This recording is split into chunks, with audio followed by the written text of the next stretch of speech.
How Armenia Diversified Its Security Landscape in 2024. Article by Hovhannes Nazaretyan, published on December 26, 2024, on EVN Report.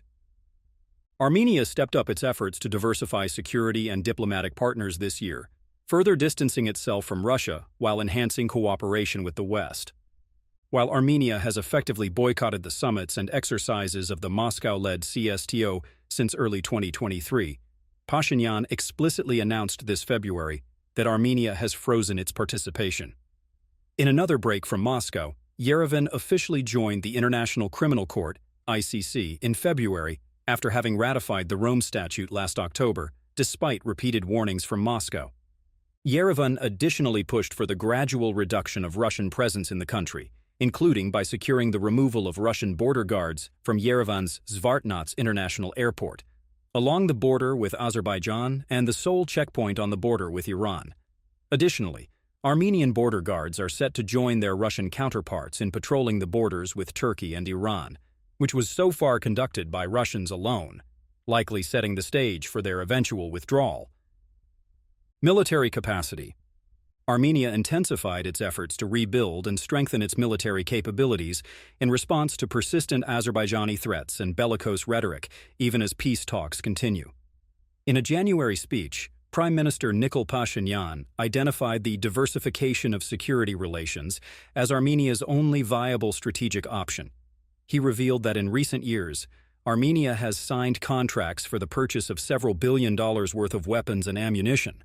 In a later interview, he emphasized that Armenia's arms acquisitions represent no more than 15–20% of Azerbaijan's in terms of cost and volume, noting that they are primarily defensive in nature. Defense Minister Suren Papikyan stated in February that Armenia has made significant progress in diversifying arms suppliers, describing the process as irreversible. According to Security Council Chief Armen Grigoryan, Russia's share of Armenia's arms acquisitions has declined sharply, from 96% to less than 10% since 2021.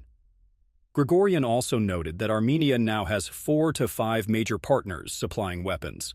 While he mentioned India and France by name, added that the other suppliers are European, Western countries. France began deepening its involvement in Armenia's security sector after the 2020 war, with defense ties expanding further since 2022 as Armenia's frustration with Russia intensified. The first major milestone of the burgeoning relationship was the signing of a defense deal on October 23, 2023, for the acquisition of 3 GM200 radars produced by Thales and binoculars and sensors from Safran. Armenia also signed a letter of intent with MBDA for Mistral short-range air defense systems. Apart from these, Armenia has also ordered a total of 50 Bastion armored vehicles from Arcus, 24 of which were delivered via Georgia in November 2023. In February, Sébastien Lecornu arrived in Yerevan in what became the first-ever visit of the French defense minister to Armenia. Ahead of his visit, Lecornu emphasized France's responsibility to simply help Armenia ensure a posture of deterrence and defense against Azerbaijan. On board his plane were French parliamentarians, former ministers, and representatives of French defense companies Arquus, MBDA, Nexter, KNDS, PGM, Safran, and Thales. His plane also carried tons of non-lethal equipment, namely night vision goggles produced by Safran. The delivery of GM200 radars was expected soon after, while discussions regarding the Mistral missiles were still ongoing. In Yerevan, the two countries' defense ministers signed a contract for the sale of an undisclosed number of sniper rifles from PGM Precision. A second agreement focused on military education, enabling 5 Armenian cadets to study at Saint-Cyr Military Academy annually.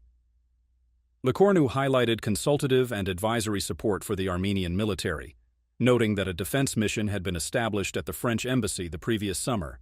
During his visit, a contingent of 17 French troops began training some 30 Armenian soldiers from the Special Forces in an initial pilot program.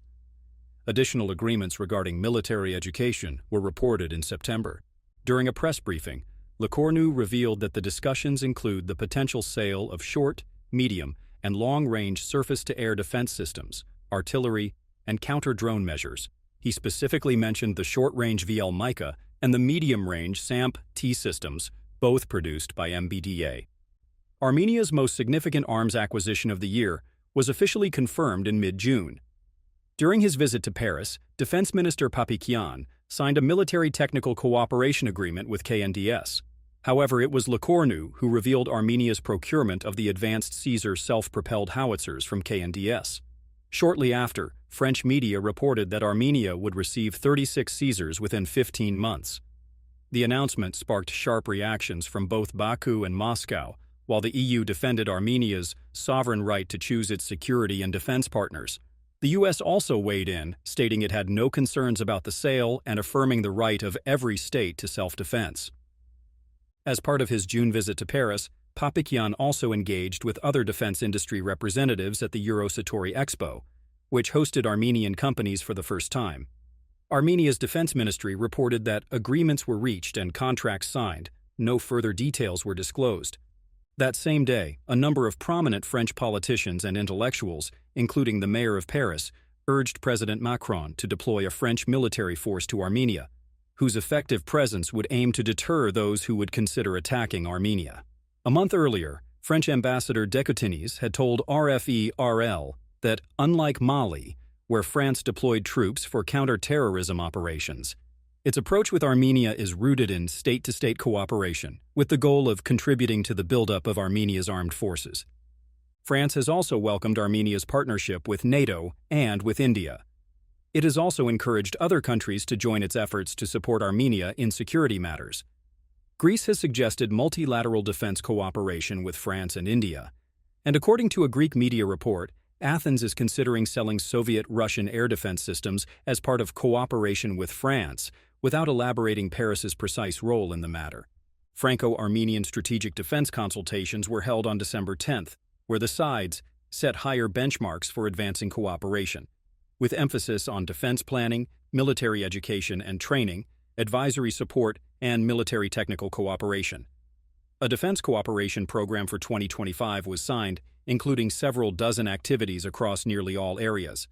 A defense delegation led by Papikyan visited Paris on December 15th to meet with presidential military advisor Fabien Mandon and Defense Minister Lecornu.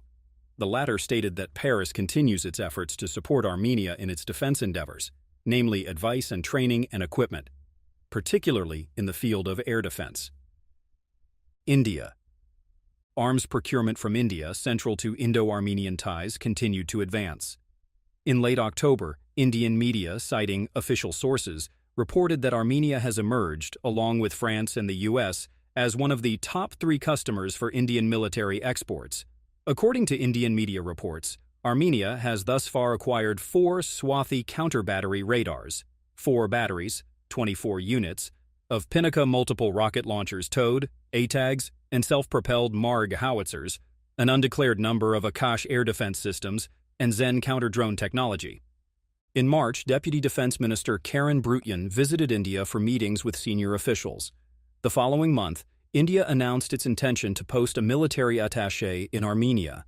In May, the first defense consultations were held in Yerevan to discuss military technical cooperation, education and training, and knowledge transfer. A joint working group was set up on bilateral defense cooperation. In July, small arms manufacturer SSS Defense was reported to have won a large export contract from a friendly country for the supply of sniper rifles, representing the first-ever Indian export of sniper rifles. Some observers suggested that the buyer is likely Armenia. Other Indian equipment has apparently already been integrated into Armenia's armed forces.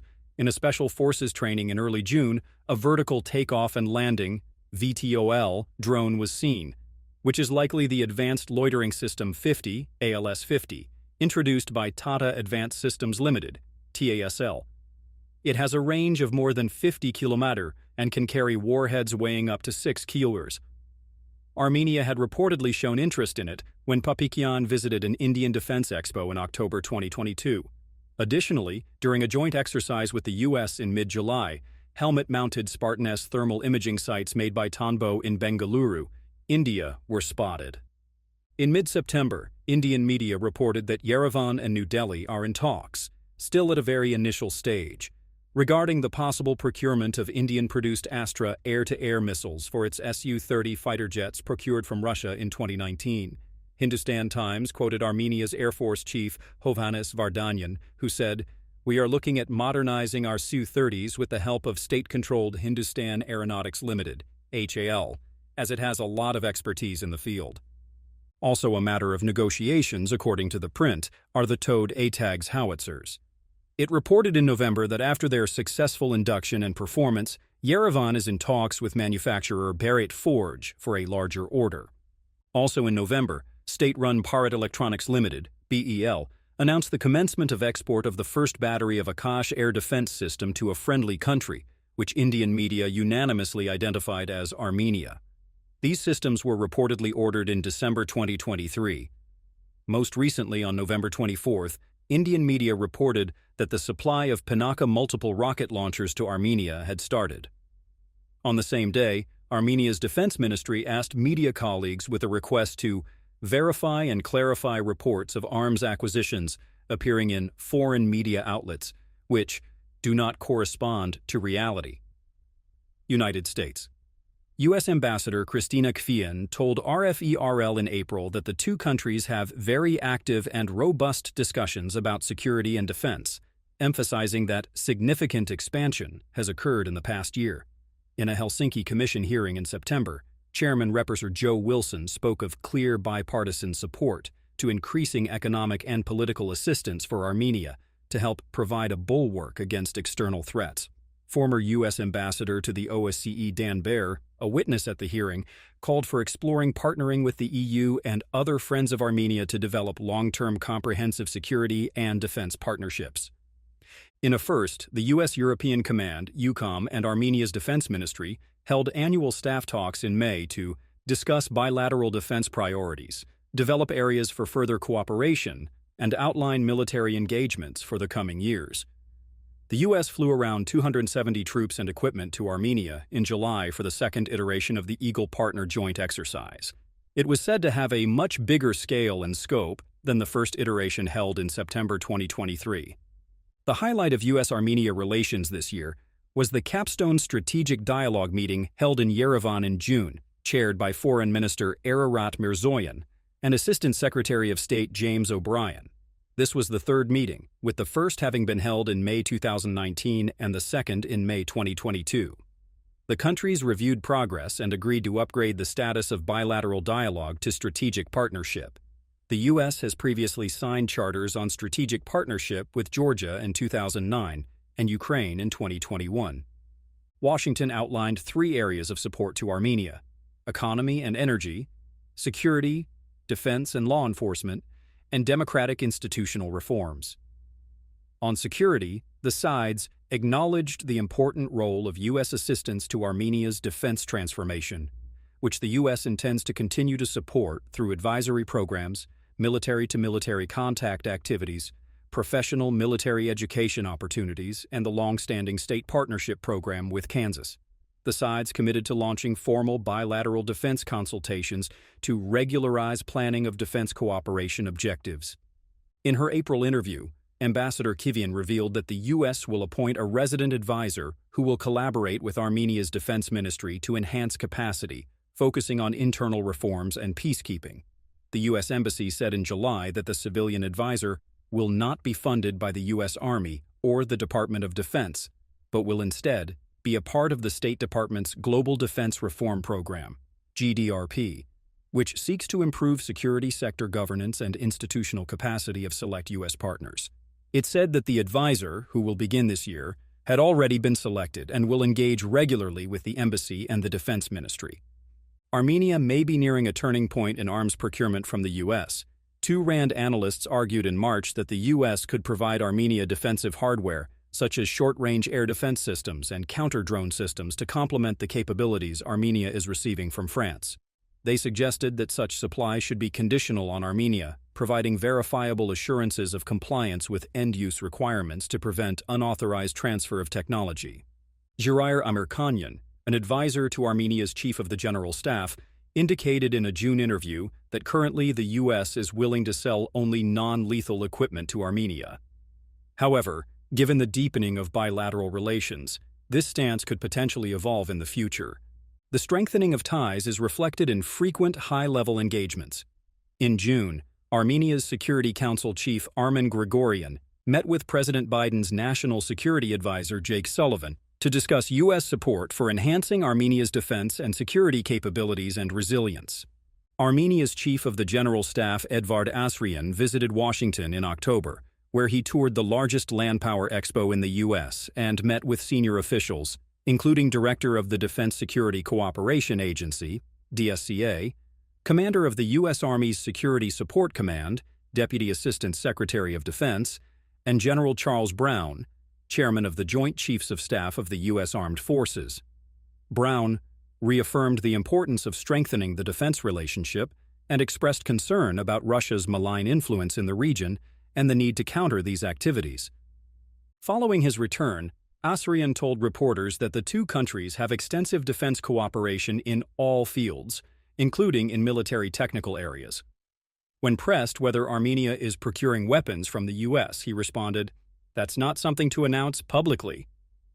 This was followed by the visit of Defense Minister Papikian to Washington for a meeting with Defense Secretary Lloyd Austin. The Pentagon described it as the first such meeting in 2 decades, more precisely since October 2005, when Serge Sargsyan met with Donald Rumsfeld.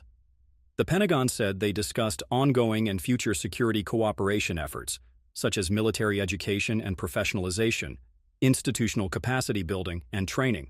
Austin called Papikian's visit historic and was quoted as saying, "It is our first meeting, and we have a full agenda."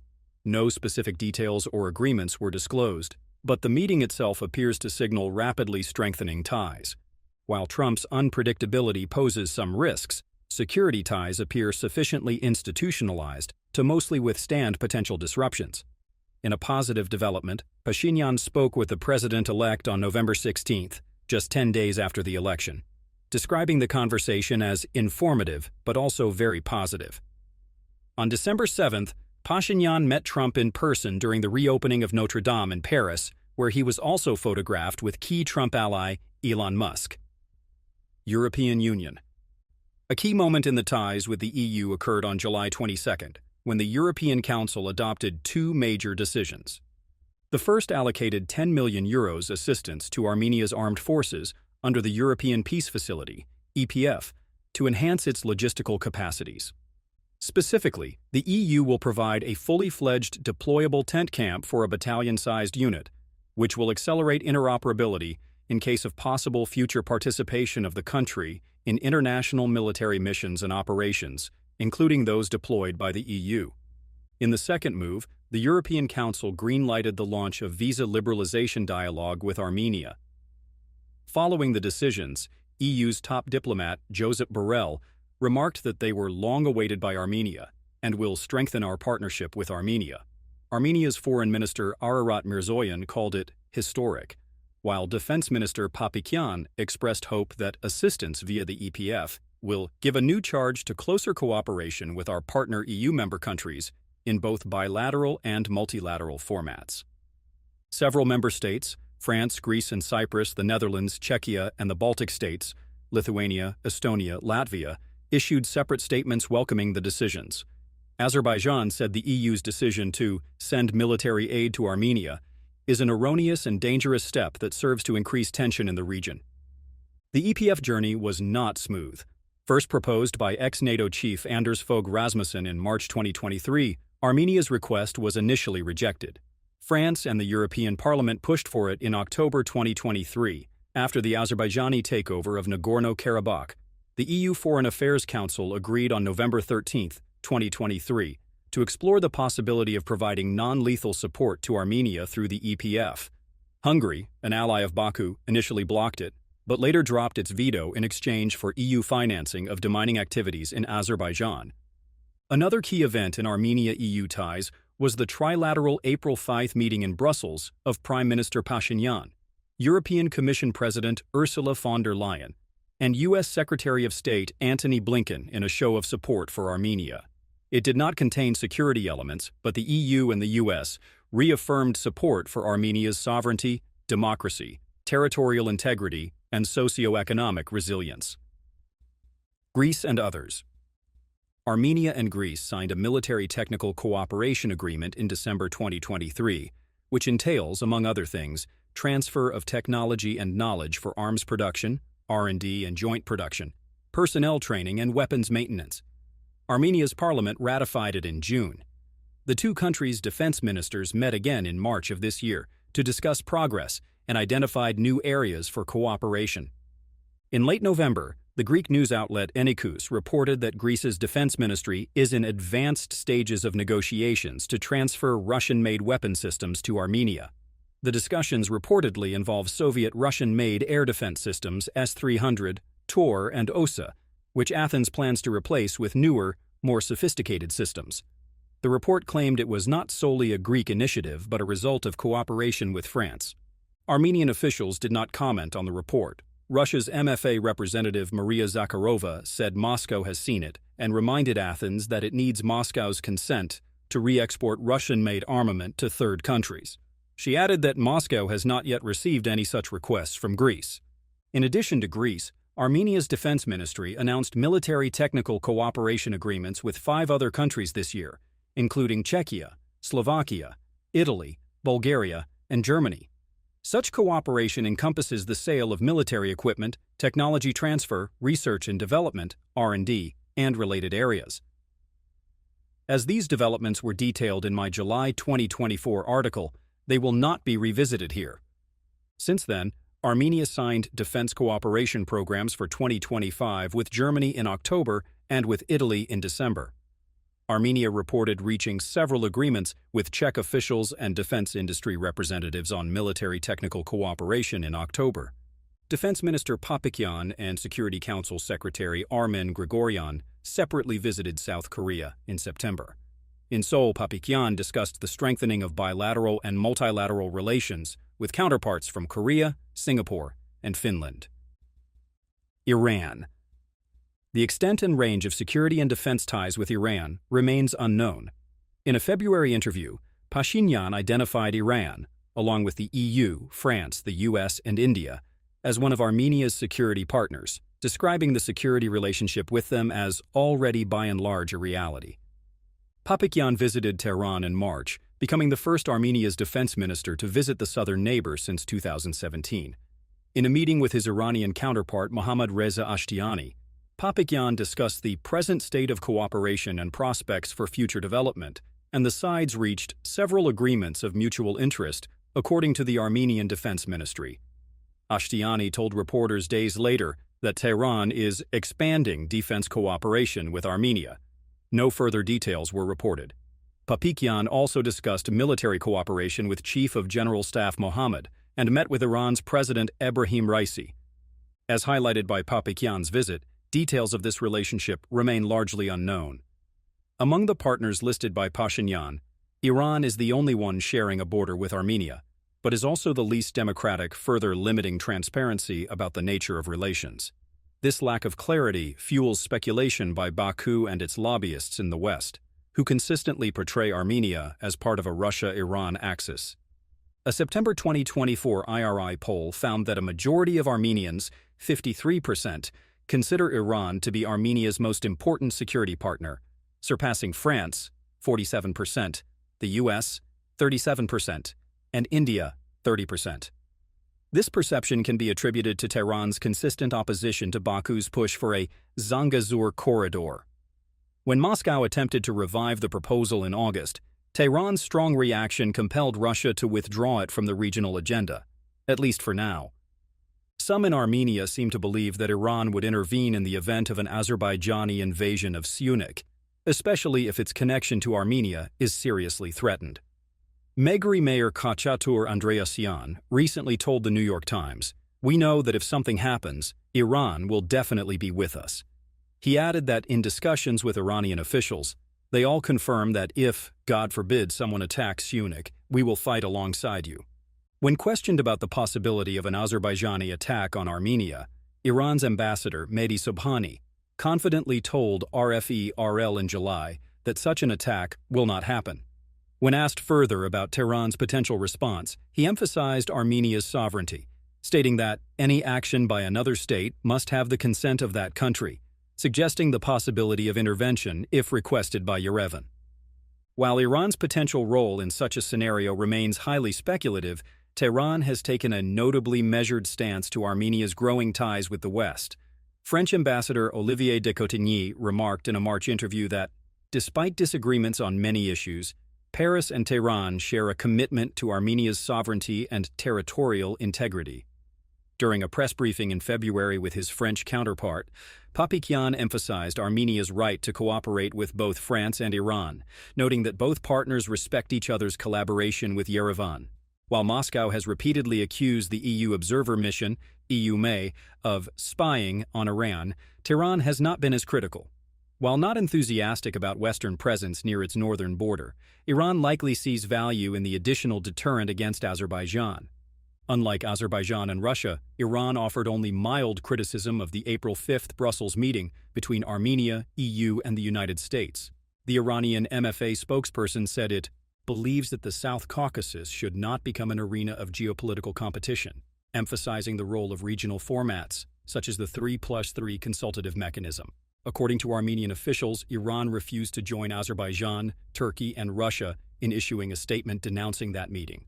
But ties with Iran are not without hurdles. Iran has reportedly obstructed the shipment of Indian weapons to Armenia at times. Indian military supplies, however, were delivered via Iran's airspace in March 2024, while Pinaka multiple rocket launchers, acquired in September 2022, were reportedly delivered overland in July 2023.